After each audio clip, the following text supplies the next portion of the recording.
gonna cry, when it comes to night. You know, since the day I met you, thinking about the things I've never thought that I'll be going through. Talking to the mirror, looking at my fucking rearview. When you're by my side too, got me feeling like I'm dreaming, and I just woke up happy to find you dancing, laughing at the nasty. Pasensya na, isisingit ko muna uli aring si Tipa. Hindi makamove on sa hirap at inihaway kasama ko si Tipa. Sa layo ng nararating namin, miss na miss ko na. At yun na nga, dumating na ang unang pyesa. Buksan na natin, unbox natin. Yung Spencer. Abay, aring nga pala ang ating project si Beck. Abay, may pangalan na rin, si Moda.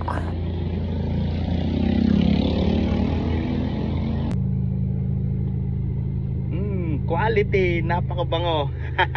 So ito yun, yan, marine squash. Bango. Air Spencer to. Ano masasabi mo, Timmy?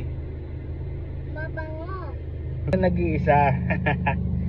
Ay apat yan dalang gagawin ko. Dalawa sa harap, dalawa sa likod. Kung ano yung ginagawa ko dati sa Civic ko, ganun din ang gagawin ko dito sa ating bagong Civic.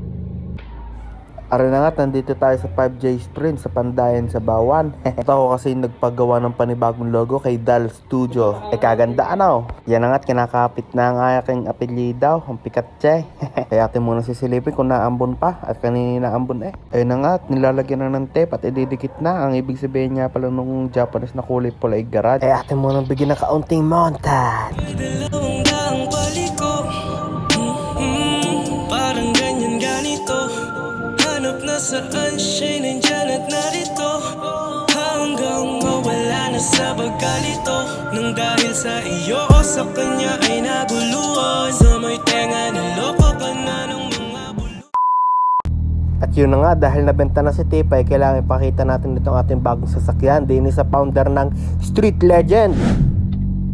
Yung Civic Bigote nga palang kanyang dala, yung kulay maroon. Tapos rin naman kay Jeroen, ang kanyang integral na all-wheel drive. Talagang inam.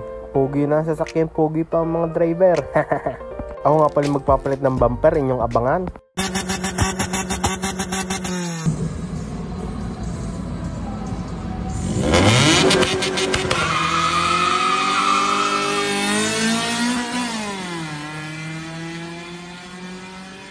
Bah, hanggang dito na lang, inyo uling abangan, reduce speed.